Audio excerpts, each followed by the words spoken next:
주가에 얽힌 속내, 기업 공시 속에 숨겨진 진실 다 파헤쳐드립니다. 오늘도 국내 최고의 공시 분석가와 함께하는 수상한 공시. 안녕하세요. 전 진행의 아나운서 이소미입니다. 오늘도 함께해 주실 변영인 대표님 모시고 이야기 나눠보도록 하겠습니다. 대표님 어서 오세요. 네, 안녕하십니까. 네, 안녕하세요.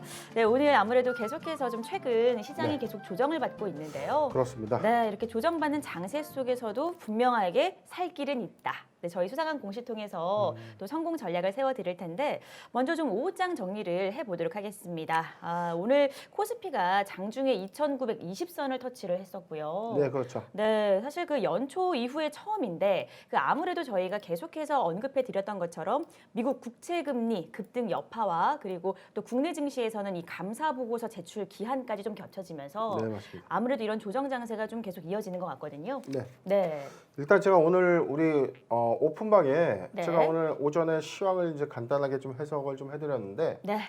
자 오후장에는 이 시그널 자체에서는 조금 낙폭을 좀 줄일 것이다라고 좀 제가 이야기를 했습니다. 네. 그런데 지금 지수를 보더라도 네. 자 이제 오후 들어와서 지금 11시를 기점으로 주가가 최저점을 좀 찍었었거든요. 네. 2,930포인트 정도 찍었다가 이후에 제가 이제 오후장부터는 시그널 자체의 어떤 요 구간이죠. 네. 자 상승 시그널을 우리가 이제 좀 체크했던. 네. 자 여기 기점에서 지금 주가가 조금 시그널 자체는 조금 많이 낙폭을 크게 회복하고 있는 흐름이다. 네. 자 코스닥도 뭐 마찬가지입니다. 자 코스피 시그널이 동일해요. 죄송합니다. 네. 동일한데 네. 자 시그널은 똑같습니다. 그러네요. 똑같은데 같은 흐름인데. 조금 더 상대적인 하락폭은 코스닥이 오늘 좀 더 강하다는 것은 자 감사 보고서가 기업들의 감사 보고서 제출이 네. 지금 뭐 속속 발표가 되고 있어요. 그렇습니다. 제가 왜 늘 누누이 왜 감사 보고서의 중요성, 감사 보고서가 왜 투기에 네. 투심에 어떤 영향을 미치는지에 대해서 왜 강조드리냐면 네. 감사 보고서 자체에서는 이게 감사 보고서가 미제출에 따른 어떤 이 한계 기업으로서 맞습니다. 걱정을 좀 할 수밖에 없어요. 그렇죠. 내가 산 주식이 상장 폐지되거나 네. 주권 거래 정지될 것을 굉장히 우려할 수 있거든요. 네. 그런 혹시나 내 종목이 아니길 바라지만 이 감사인의 의견이라는 건 그렇죠. 뭐 너무나 좋은 이 배당을 주고 있던 회사들도 네. 피할 수 없는 것이기 때문에 이 감사 리스크가 조금 더 완화되는 즉 네. 기업의 감사 보고서가 속속 제출되는 시점 이후에 네. 투심이 좀 더 개선이 되고 기업의 어떤 투자 가치 환경 조성이 좀 더 완화되면서 네. 조금 더 지금보다는 상승되는 어떤 이 추세 전환을 좀 할 것이다. 그래서 이 소형주인 코스닥 종목들의 하락폭이 감사 보고서 제출 시점이 올수록 네. 조금 더 큰 것이다. 이렇게 좀 볼 수 있고 어. 대형주는 사실은 기업의 어떤 이 의견 거절에 대한 어떤 리스크만 아니면 네. 충분히 뭐 거의 뭐 거래 정지될 수 있는 상황들은 아니기 때문에 네. 그런 부분들이 상대적으로 코스닥 종목보다는 좀 덜하다. 자 이런 관점을 우리가 한번 눈여겨서 보시고 네. 아마 감사 보고서가 제출 완료되는 3월 셋째 주 이후부터는 네. 분명 정기주총 끝나고 나서 4월부터는 본격적인 기업의 네. 자금 조달 그리고 기업의 사업 계획이 좀 더 가시화되는 네. 그런 어떤 사업이 실질적으로 좀 진행되는 구간으로서 네. 반기까지는 투심은 분명 회복될 수 있다라는 네. 것이 이제 제 개인적인 생각입니다. 네, 좋습니다. 네, 역시나 그 감사 보고서의 그 제출 기한과 아울러서 지금 현재 속속들이 발표가 되고 있는데 이런 과정에서 특히나 이 투심이 조금 흐려지는 부분은 있지만 역시나 3월 셋째 주가 지나고 나서 이제 4월 초부터는 그 기업들의 사업 계획 이런 부분들도 명백해지고 또 자금 조달에 대한 부분들도 앞으로 나올 것이기 때문에 이런 부분에 대한 상승 전환, 네, 이런 부분들 짚어주셨습니다. 이쯤에서 좀 주목해 볼 만한 이슈를 좀 바로 짚어봐야 되겠는데요. 이 올해 기업 공개 대어로 꼽히는 바로 SK 바이오 사이언스의 일반 공모주 청약이 네. 오늘부터 좀 시작이 됐거든요. 네, 그런데 이 수요 예측을 보게 되면은요, 현재 그 1,275대 1이라고 하는 경쟁률을 기록하면서 상당히 큰 흥행이 지금 예상이 되고 있습니다. 거기다가 조금 더해져서 올해부터는요, 이 균등 배분 방식이 도입됐다. 이런 점을 좀 주목해 볼 수가 있는데 아무래도 대표님 이 부분이 이제 소액 투자자들에게도 어떤 기회의 장이 열렸다고 좀 볼 수 있을까요? 예, 그렇죠. 이게 어떤 거냐면 네. 자 2020년도에 상반기 이 신규 상장 대원은 바로 단연 SK 바이오팜이었죠. 그렇죠. 자, SK 바이오팜. 바이오팜이 상장되고 난 이후에 카카오 게임즈의 이 돌풍, 네. 그다음에 이어서 이 빅히트 엔터테인먼트까지 이어지는 네. 상장 대회가 2020년도에 있었고요. 그다음에 2021년도에는 카카오뱅크 상장 이슈, 그다음에 카카오페이, 네. 그다음에 이 배틀그라운드의 이 게임 제작사의 상장 이슈까지 부각되면서 네. 근데 이제 환경적인 요인은 네. 2020년도보다는 2021년도가 조금 힘이 좀 빠지는 맞습니다. 그런 모양새가 있어요. 왜냐하면 어. 작년에는 네. 유동성 공급으로 인해서 너도 나도 처음 주식했던 사람들이 일반 공모주 청약 열풍에 거의 뭐 기름을 부었는데 맞아요. 올해는 사실은 3,200포인트를 최고가로 찍고 난 이후에 주가가 네. 계속 이제 박스권으로 좀 횡보하면서 최근에는 3,000선을 좀 못 지키니까 네. 투심적으로 좀 약간 불안한 거죠. 그렇죠. 주가가 지금 꼭지면 내가 이 공모 청약했던 이 부분에서 혹시 손실이 날 수도 있겠다라는 네. 그런 불안감이 조금은 이제 조성되고 있거든요. 맞습니다. 그런데 지금 SK바이오사이언스의 경우에는 자 이제 공모주 청약에 대한 균등 이 청약 방식이 조금 이 제도가 좀 완화가 된 겁니다. 제도가 완화됐다. 자 이제 청약은 네. 자 누구나 합니다. 누구나 뭐 남녀노소 나이 불문이에요. 제한이 없죠. 누구나 다 할 수 있는데 네. 자 이 청약은 네. 돈이 많으면 많을수록 많이 가져가는 겁니다. 자 경쟁률이라고 하죠 우리가. 그렇죠. 청약 경쟁률에 네. 자 1,000만 원 갖고 있는 사람이 청약한 거랑 10억, 100억 그러니까 무한대로 돈을 많이 가져가는 사람들한테 상대적으로 이 배당 비율대로 청약 비율대로 배정을 받기 때문에 네. 다소 개인한테는 좀 불리한 청약 제도는 좀 불리했어요. 왜냐하면 기존에는요. 기관들은 돈이 많잖아요. 맞습니다. 몇 천억에 대한 자금을 쏟아부으면서 자기네들이 좋은 거 다 먹고 이 부스러기 조금 이제 이 개미들한테 주는 거죠. 부스러기만 먹는. 그렇죠. 네. 개미들 입장에 화가 나는 겁니다. 우리도 좀 그렇습니다. 좋은 기회를 받고 싶은데 네, 맞습니다. 이게 좀 다소 좀 불리한 거 아니냐. 어. 그래서 기관과 개인의 어떤 균등 방식의 좀 차이점을 네. 제도적으로 좀 보완을 했는데 참 이 역시도 사실은 뭐 크게 만족할 만한 수준은 아니지만 네. 그래도 이 투자자들이 배정될 수 있는 이 배정 요건은 좀 더 완화가 됐기 때문에 네. 이에 따른 따상 기대감이죠. 따상 기대감. 그렇죠. 공모주 청약은 네. 자 시초가에서 갭을 띄우고 네. 가격 제한폭까지 상승하면 최대 더블입니다. 어. 그리고 그 다음 날까지 네. 상한가 이어지면 단기에 이 청약으로 인해서 2배 가까이 높은 수익을 이제 단기에 네. 쉐어할 수 있는 어떤 요건들이 좀 있었기 때문에 그게 SK바이오팜 그다음에 카카오 게임즈에서 있었습니다. 네. 물론 빅히트는 따상 네. 이후에 주가가 좀 급락하면서 조정을 좀 받았는데 그랬었죠. 모든 종목이 해당되는 것은 아니지만 네. 미래 먹거리 사업의 핵심인 이 바이오 사업, 바이오 사업의 투자 열풍은 그래도 2021년도에 좀 더 이어지지 않겠는가라는 관점으로 좀 보여지고요. 네. 자, 뭐 수요 측에서 1275대 1인데 높은 청약률은 사실은 지금 뭐 투자처에 대한 어떤 확신이 자, 지금 뭐 낙폭 과대주로 우리가 주식을 이제 사기에 조금 부담스럽습니다. 네. 사고 반등 나오는데 다시 제자리에 와요. 그래서 조금 더 빠지거나 불안하다는 거죠. 여기서 더 그렇죠. 밀리면 싸다고 산 게 더 싸게 살 수 있는 기회를 놓치게 되는 네. 그런 시장의 흐름이기 때문에 네. 상대적으로 공모주에 조금 더 매기가 유입될 가능성이 좀 있다. 네. 이렇게 좀 예측이 되고 네. 자, 뭐 소액 투자자들의 어떤 균등한 기회를 주었다라기보다는 네. 기관들이 독식했던 청약 배정 물량이 일반 투자자들에게 좀 더 완화되는 조치 때문에 네. 작년과는 조금 다른 형태의 이 매기 유입은 좀 예상된다라고 네. 정리를 해드리겠습니다. 네, 좋습니다. 말씀해 주신 것처럼 그래도 아무래도 2020년도보다는 2021년도에 김이 조금 빠지긴 했지만 이 공모주 청약 열풍이요. 하지만 이번에 이 균등 배분에 대한 부분으로 인해서 소액 투자자분들께도 이제 기회가 열린 셈인데 그런데 우리가 또 투자하는 데 있어서 항상 주의를 해야 될 부분이 있잖아요. 바로 이 시세 차익에 나서게 되면 또다시 급등하자마자 또 급락할 수도 있는 이런 상황이 있지 않을까. 항상 강조드린 겁니다. 네. 제가 작년에 증시에 처음 입성했던 네. 주린이 여러분들이 가장 많이 하는 실수. 신규 상장 종목을 사요. 네. 사는데 그것도 언제 사냐? 오를 꼭지 사요. 자, 가장 공모주를 고점에서. 5,000원에 받아서 네. 따상 갔는데 3만 원 갔어요. 네. 근데 3만 원에서 한 2만 8천 원까지 떨어지니까 그때- 야, 여기서부터 이제 사야겠다 하고 사지만 어. 자, 5,000원이라는 이 공모주 네. 청약 배분부터 몇 배죠? 와, 거의 한 완전히- 5배가 그렇죠. 넘는 시세 차이가 아닙니까? 그렇죠. 물론 청약에 따른 기간 자율 보유 예수 기간이 종료되는 시점에 시세 차익을 위한 물량은 나올 수밖에 없는 거죠. 네. 그렇기 때문에 신규 상장 종목을 다시 산다는 관점에서는 네. 공모주 물량이 모두 소화되고 네. 바닥이 단기간 저점을 충분히 조정받고 난 어. 이후에 반등이 오는 시점에 한번 노려볼 수 있는데 네. 자 그렇기에는 네. 추가적인 보유 예수 물량이 해제되는 즉 경영권 지분도 풀릴 수 있는 보유 예수 기간에 네. 해제 물량까지 염두를 둬야 되는 부분이 있죠. 네, 그렇죠. 그다음에 우리 사주 물량이 풀리는 음.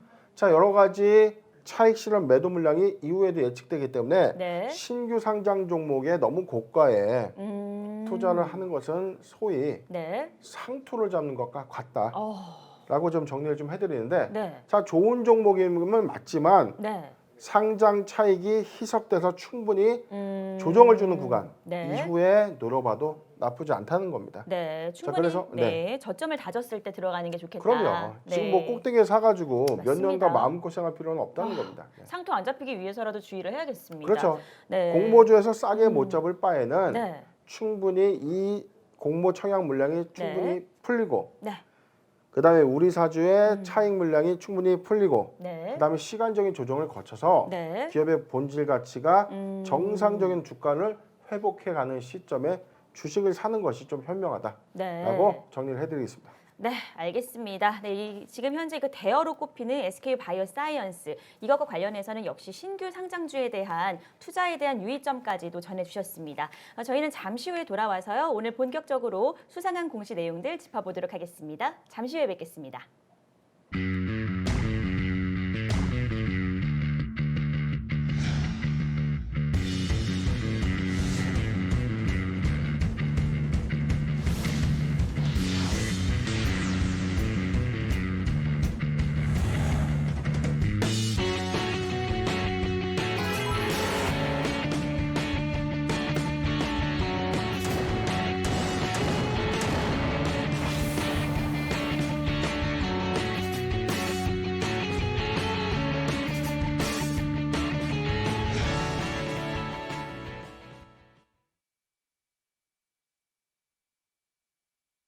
네, 수상한 공시 바로 짚어봐야 할 공시 종목들 살펴보는 시간입니다. 먼저 첫 번째 저희가 살펴볼 공시 내용은요, 바로 JVM 기업입니다. 이 JVM은요, 그 한미약품그룹의 계열사죠. 실제로 이 기업은 1977년 6월에 설립이 된 기업이고요. 2006년도 6월에 코스닥 시장에 상장이 됐습니다. 실제로 이 한미약품그룹의 자회사로 편입된 날은 2016년도 7월에 진행이 됐는데 이 동사 같은 경우에는 병원 그리고 약국 자동화 시스템 그리고 소프트웨어를 개발하는 업체입니다. 그리고 실제로 이 조제 약국 그리고 병원에서의 이런 전자동화 시스템을 위해서 실제 약품 혼용 방지를 위한 토탈 세이프티 솔루션이라는 그런 기술력으로 기반으로 해서 지금 사업을 영위해 가고 있고요. 이번에 실적 발표가 진행이 됐습니다. 이 좀 실적을 살펴보게 되면은 지난해 매출 그리고 영업이익, 순이익이 전년 대비 아주 우수한 실적을 가져왔는데요. 좀 자세히 살펴보게 되면은 지난해 영업이익 같은 경우에는 157억 원으로 전년 대비 50.1%가 증가를 했고 매출은 1,154억 원. 그리고 순이익은 104억 원으로 각각 4.8% 그리고 80%가 늘어났습니다. 듣기만 해도 상당히 우수했다라는 것을 알 수가 있는데 그런데 이 좀 지난해 그 내용을 좀 자세하게 살펴보게 되면은요. 특히 이제 수출 비중이 상당히 확대가 됐습니다. 수출은 47%로 확대가 됐고 내수 비중은 53%고요. 그리고 연구개발비도 좀 꾸준히 증가를 했는데 이 매출액 대비 6.7%에 해당하는 77억 원을 투자하는 그런 모습들을 보였습니다. 이 반면에 또 이제 이번에 코로나19 이 팬데믹 현상에 어떻게 보면 수혜주라고도 볼 수가 있죠. 상당한 수혜를 받았는데 비대면 의약품 조제 수요가 아무래도 급증을 하게 되면서 이제 이런 부분들 호실적 요인으로 꼽히기도 했고요. 실제로 국내 시장 점유율이 무려 90%에 달하는 상당한 기업입니다. 현재는 이제 국내뿐만 아니라 글로벌 시장까지도 이제 그 시장을 확대해 나가는 그런 모습들을 보이고 있는데 대표님 이 네. 관련해 가지고요. 좀 어떤 공시들을 저희가 살펴보면 좋을까요? 예, JVM은 우리가 잘 알고 있는 것처럼 한미약품그룹의 네. 계열 회사입니다. 한미약품이 있고요.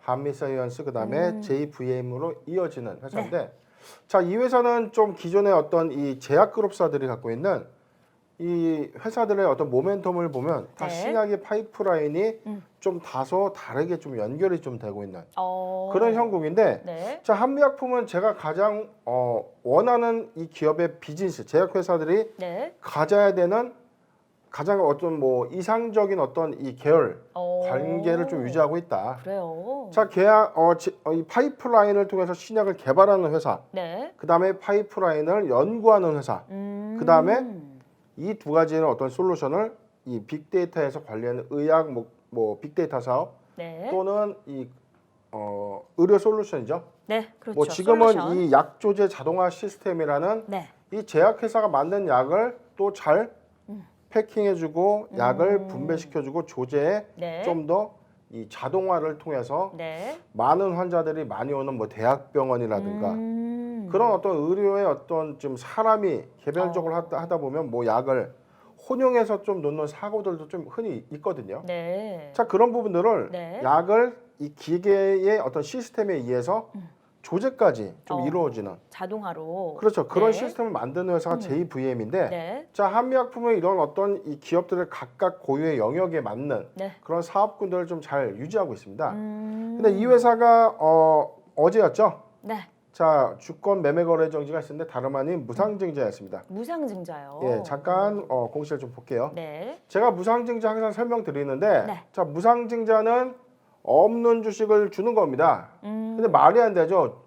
뭐 없는 주식이 뭡니까? 그렇죠. 자, 기업이 갖고 있는 자본 잉여금 항목에서 네. 자본금으로 발행 주식수만큼 늘리고 주식을 이 기준일 주주에게 나눠주는 겁니다. 잠깐 내용을 보도록 하겠습니다. 네. 자, 회사는 575만 8,984주. 자, 1대1 교부 방식입니다. 이 회사의 네. 발행 주식 총수는요. 633만 908주인데 자, 1+1이에요. 네. 근데 좀 이상하죠. 자, 633만 908주의 1+1은 6330-908이 돼야 되는데 네. 왜 5758-984가 될까요? 그러게요. 자, 항상 지금 말씀드렸죠. 네. 자, 회사의 자기 주식은요. 무상증자 주식에서 제외가 됩니다. 즉 신주의 배정 권리가 없어요. 네. 그렇기 때문에 이 주식을 차감했기 때문에 5758-984, 5758-984에서 증자 후 주식수는 자사주를 총 포함한 네. 89,892주가 되는 겁니다. 자, 대표적인 주주 환원 정책의 일환이다. 제가 왜 강조드리냐면 네. 자, 기존에 예전부터 오랫동안 보유했던 이 투자 가치를 네. 자, 무상증자라는 건 사실 우리가 하는 이유가 증자 주식의 수를 좀 더 늘려서 네. 거래를 좀 더 활성화하는 효과도 있고요. 그렇죠. 그다음에 신주를 주주들한테 우선해서 제공을 하는 것은 네. 어찌됐던 주주 입장에서는 새로운 신주가 유입되면서 네. 어떤 이 특혜 또는 이 권리, 주주의 권리에 대해서 조금 더 네. 이익을 가져오는 어떤 결정이 이제 되는 건데 네. 자, 그렇다면 이 주주가 똑같은 주주가 아니라는 겁니다. 자, 무상증자 결정만 했다고 해서 무조건 주식을 사요. 그건 너무 잘못된 겁니다. 그래도 무조건적인 되는 건. 종목이 있고 네. 안 되는 종목이 있다는 거예요. 뭐냐면 네. 자, 가령 우리가 한번 얘기를 해보자. 무상증자를 결정했던 JVM이요. 네. 3년 전 주주가 주식을 갖고 있어요. 음. 오래된 주주가 값싸게 갖고 있었는데 네. 주가가 많이 올라 있어요. 무상증자를 했습니다. 네. 무상증자 결정으로 해서 주가가 추가적으로 상승을 하는데 자, 꼭지에서 산 사람은 권리라고 해서 주가 가치가 바로 하락. 훼손이 되는 거예요. 네. 무상신주가 들어와서 이 손실을 보전해주는 역할이 되는 건데 네. 마치 지금 사면 무상에 대한 권리까지 다 보전이 돼서 신주도 받으니까 돈을 많이 벌 수 있겠구나. 이건 잘못된 겁니다. 자, 잘못된 말씀드릴게요. 판단이다. 네. 자, 현재 주가가 10,000원에 네. 내가 무상증자를 위해서 주식을 고가에 삽니다. 네. 그래서 권리락, 기준일 다음 날이 권리락이 발생하는데 자, 권리락가가 5,000원으로 바뀌어요. 그럼 저는 안진자에서 몇 프로 손실 보죠? 와.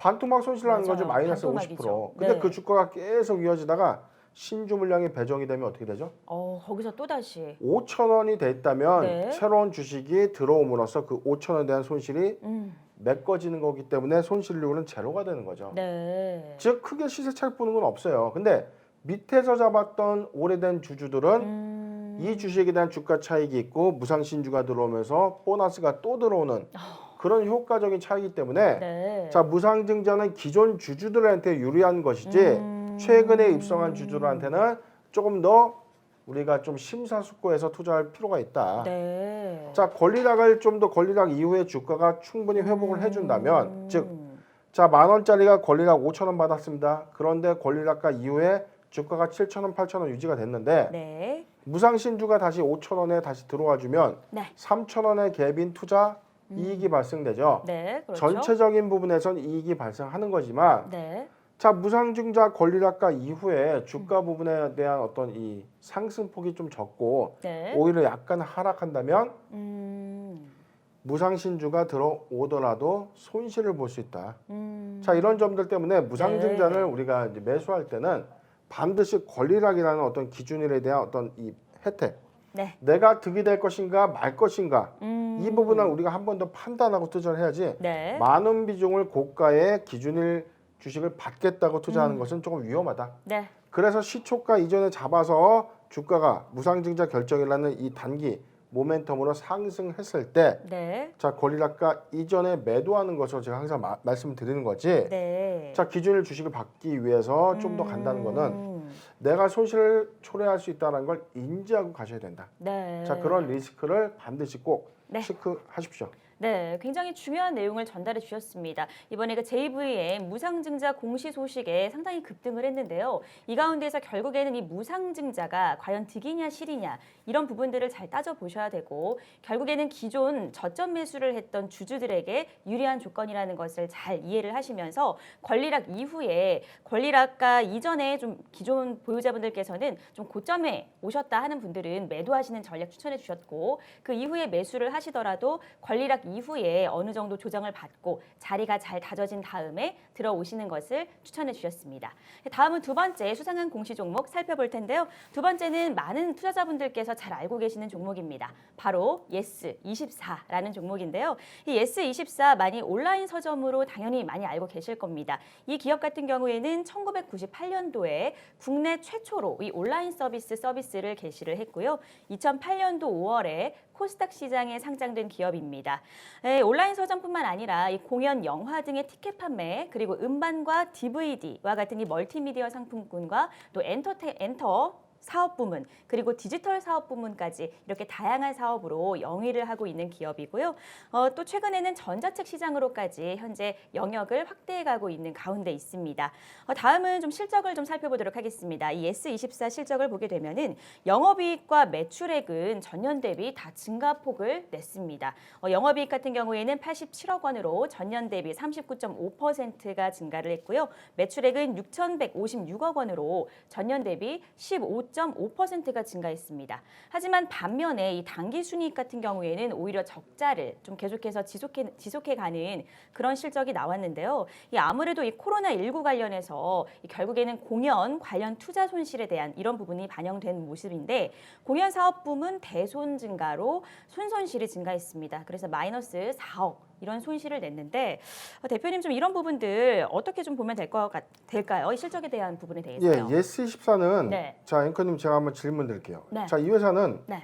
웹 서점이에요. 네. 그렇죠? 그렇죠. 근데 이 매출 비중이 자, 온라인에서 책도 팔지만 네. 공연 티켓이나 영화 티켓도 팝니다. 그렇죠. 자, 그럼 이 회사는 코로나19의 수혜주였을까요? 피해주였을까요?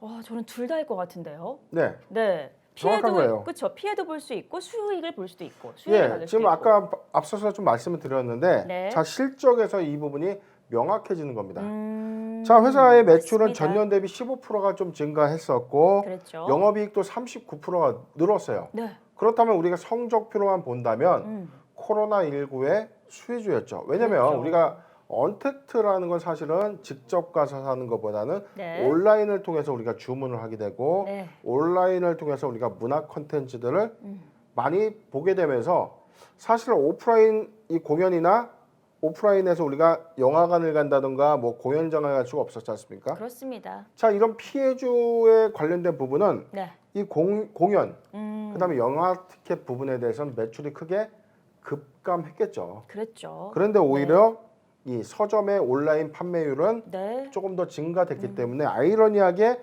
일부분은 수혜를 봤지만 또 일부분은 피해를 봤던 그런 종목이 아닐까라고 네. 좀 생각이 좀 들고요. 네. 자, 예스24는 뭐 아까 말씀하시는 것처럼 도서 사업 부분에 매출 호조가 있었습니다. 즉 그렇습니다. 언택트 시대에 맞게 온라인의 어떤 이 매출이 두 자릿수 성장세를 좀 유지를 했는데 네. 자, 중요한 부분이 네. 자, 단기 순손실이 4억 3,805만 원을 했습니다.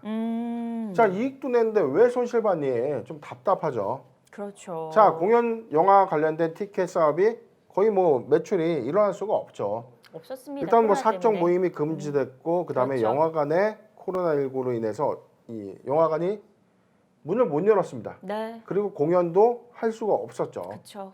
자, 그런 피해는 예상이 됐기 때문에 도서 판매 부분의 어떤 호실적을 네. 결론적으로는 이 공연 관련된 사업 부분에서 많이 탕감했다. 네. 자, 그렇기 때문에 이 단기 순손실은 기록했지만 네. 공연 사업 부분을 대손으로 인식하면서 자, 2020년도는 그렇게 끝났다는 거예요. 네. 그럼 2021년도죠. 올해는 어떨 것인가? 그렇죠. 지금 뭐 백신 접종은 뭐 시작되고 있고 그다음에 14일부터 네. 우리가 거리두기의 이 단계를 다시 이제 조정을 하면서 음. 모임도 지금 4인 이상에서 뭐 한 뭐 8인까지 완화되는 어떤 그런 흐름도 좀 있고 네. 그다음에 공연이나 문화 체험 같은 그런 네. 어떤 행사도 조금 더 완화된다는 그런 흐름들이 좀 있거든요. 음. 그런 관점에서 예스24는 그래도 네. 실적적인 측면이 2020년도보다는 조금 낫지 않겠는가라고 좀 우리가 볼 수 있는데 네. 자, 잠깐 지금 차트를 보겠습니다. 좋습니다.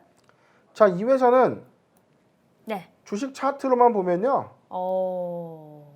자, 뭐 코로나19에 수혜주네요. 수혜주예요. 수혜주네요. 엄청 자, 올라오네요. 그렇죠. 네. 그렇죠. 근데 사실 우리가 온라인 서점에서 우리가 책을 코로나 언택트 시대이기 때문에 집에서 책만 읽는다? 자, 그것도 좀 우리가 이치 좀 안 맞죠. 자, 그렇다면은 이 네. 상승 요인은 뭐였을까? 음. 자, 우리가 항상 종목의 상승 원인에 대해서 네. 분석하는 좀 습관을 좀 가져야 되는데 자, 자, 여기 1차 구간, 2차 구간이었죠. 네. 자, 뭐였냐면 네.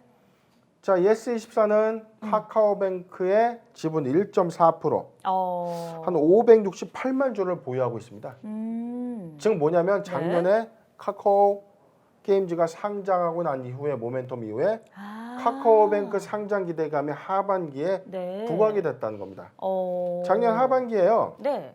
자, 12월 달로 제가 기억을 합니다. 네. 카카오뱅크가 주관사를 선정했다. 음. 그다음에 2021년도에 이 상장을 위한 이 기업 공개를 좀 추진하겠다라는 소식이 좀 전해지면서 네. 카카오뱅크에 투자됐던 이 회사들이 단기적 모멘텀이 부각됐던 그런 시점이었습니다. 네. 자, 성적표로 봤을 때는 네. 이 코로나19의 어떤 이 피해 부분도 상당히 있었기 때문에 실적적인 요인의 개선 효과는 없었지만 네. 바로 이 모멘텀은 죄송합니다. 카카오뱅크의 네. 상장 모멘텀이 좀 반영이 됐고 자, 이후에 주가가 지금 현 구간이죠. 그렇죠. 자, 이 구간을 현재 보여주는데 한 12,900원, 13,000 13,000원대를 좀 유지하고 있는데 네. 자, 견고하게 유지됐던 이 부분은요. 상장 모멘텀이 아직은 끝나지 않았다라고 예측이 되는 대목이기 때문에 네. 카카오뱅크는 예스24는요. 카카오뱅크의 상장 모멘텀까지는 네. 이 시세가 좀 유효할 것이다.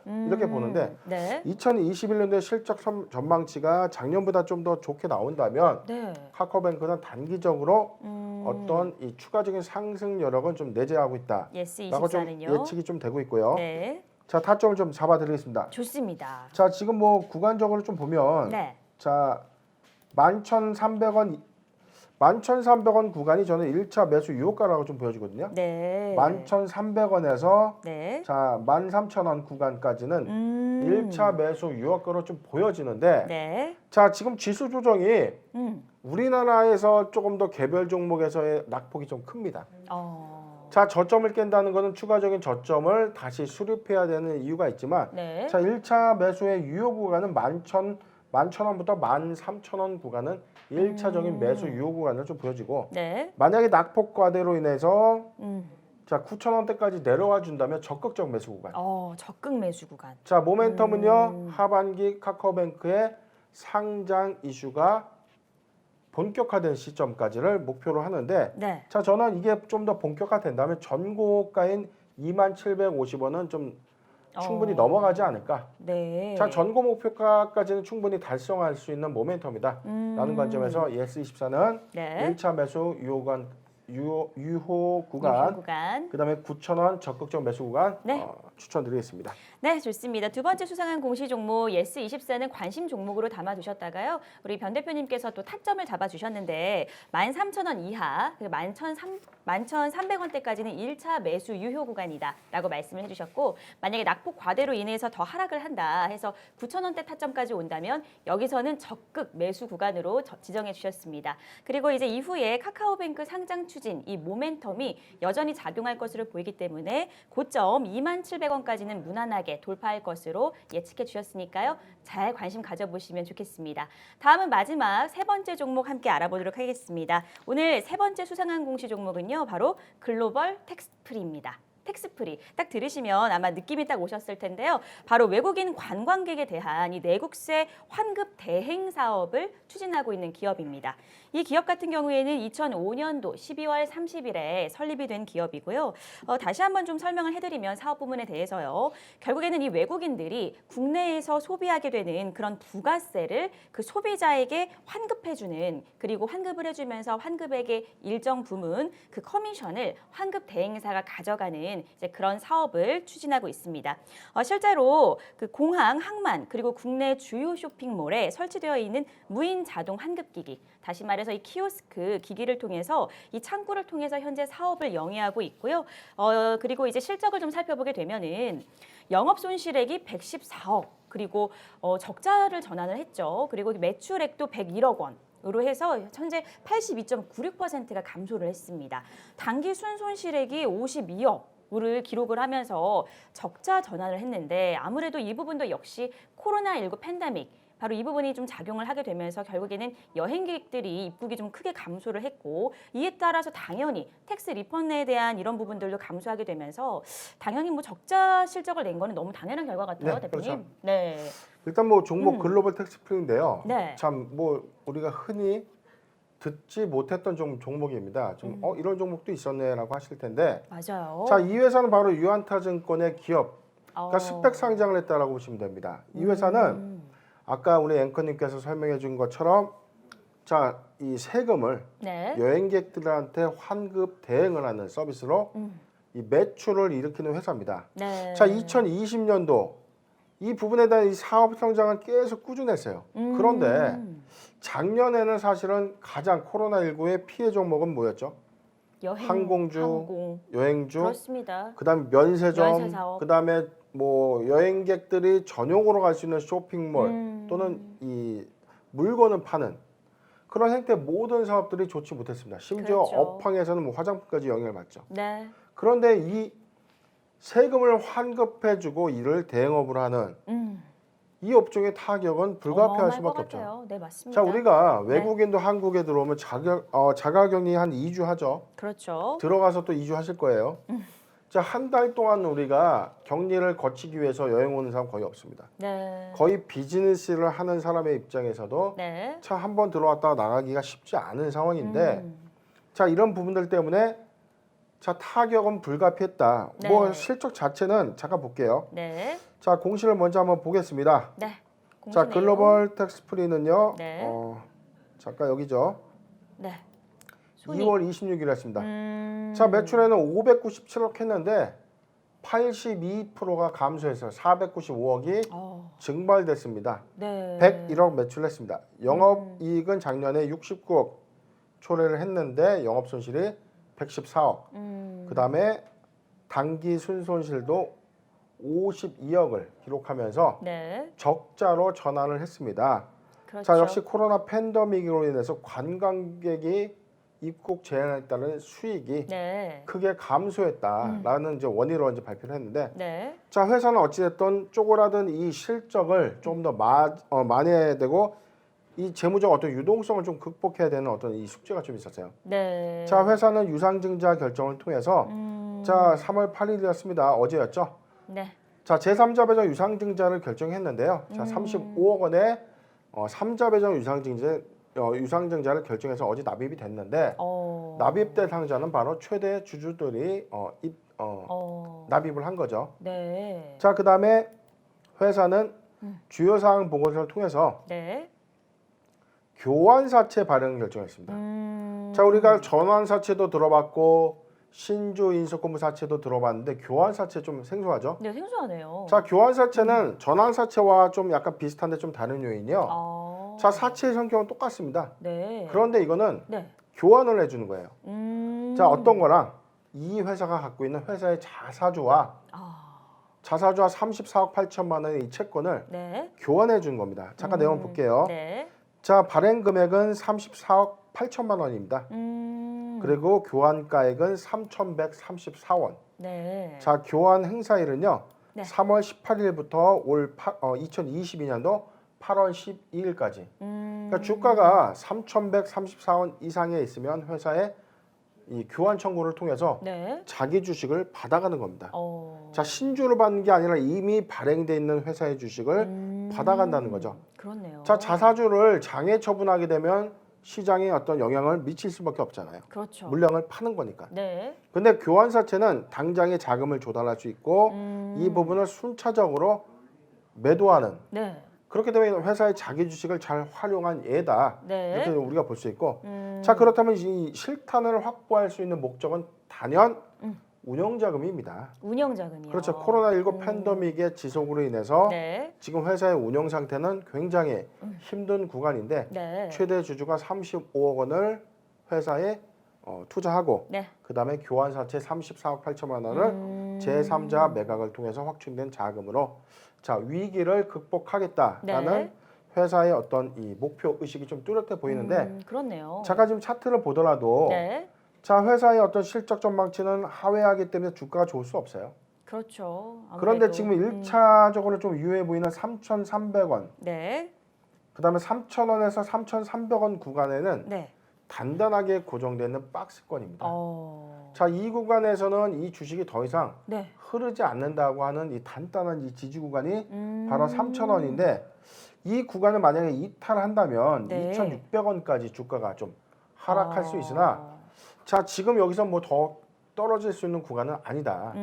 그런데 우리가 조금 이제 아쉬운 거는요. 네. 신규적 매수 관점에서는 자, 그렇다면은 코로나19가 완화되는 시점에 매출 회복은 분명한데 네. 그렇다면은 항공 여행 종목들이 좀 더 빠르게 회복되지 않을까. 자, 사업의 선순환은요. 항공에서 여행에서 그다음에 부수적인 사업까지 이어지겠죠. 네. 거기엔 면세점도 있고 뭐 그렇죠. 카지노도 있고. 네. 자, 이런 사업에서 분명 업황의 회복은 장기적 관점에서는 회복될 것이나 네. 지금 현재의 신규 투자를 한다는 것은 조금 더 당장은 뭐 시기적인 부분에 상주기 때문에 네. 보유자 관점에서는 굉장히 좀 힘들 수 있겠지만 분명히 업황은 회복된다는 점 네. 그리고 내 주식에 대한 어떤 본질 가치를 회복하는 시점에서는 주가가 먼저 움직여 줄 것이라고 믿기 때문에 네. 자, 글로벌 텍스프리는 자 3,000원에서 3,300원 구간에 모아가는 전략으로 말씀드리고 싶고 네. 자, 신규적 관점에는 조금 저는 뭐 비추천이에요. 근데 보유자 관점에서는 이걸 네. 손절해서 뭐 가야 되는 그런 구간은 아니다라고 네. 정리를 해드리겠습니다. 네, 알겠습니다. 마지막 공시 종목 바로 글로벌 텍스프리에 대해서 알아봤는데요. 역시나 이 여행 그리고 항공업들이 코로나19에 이런 타격을 받은 상황이기 때문에 당연히 조정 관점에서는 불가피했다. 하지만 기보유자분들 그렇기 때문에 업황 회복과 함께 역시 주가 상승 여력이 있기 때문에 걱정하지 마시고 계속 홀딩하시는 의견을 주셨고요. 현재 신규 매수 같은 경우에는 그 관점에서는 지금은 추천하지 않으신다는 점 너무 장기적으로 갈 수 있기 때문에 그런 부분들 참고하셔서 대응해 나가시면 좋겠습니다. 네, 오늘 수상한 공시 저희가 준비한 내용은 여기까지고요. 공시 분석가와 함께하는 수상한 공시 앞으로도 많은 시청 부탁드리고 나우경제TV 구독과 좋아요 그리고 알람 설정 댓글 참여도 잊지 마시고 함께해 주시기 바랍니다. 네, 저는 여기에서 물러갔다가 다시 손용희 전문가와 함께하는 골든타임으로 돌아오도록 하겠습니다. 시청해 주신 여러분 고맙습니다.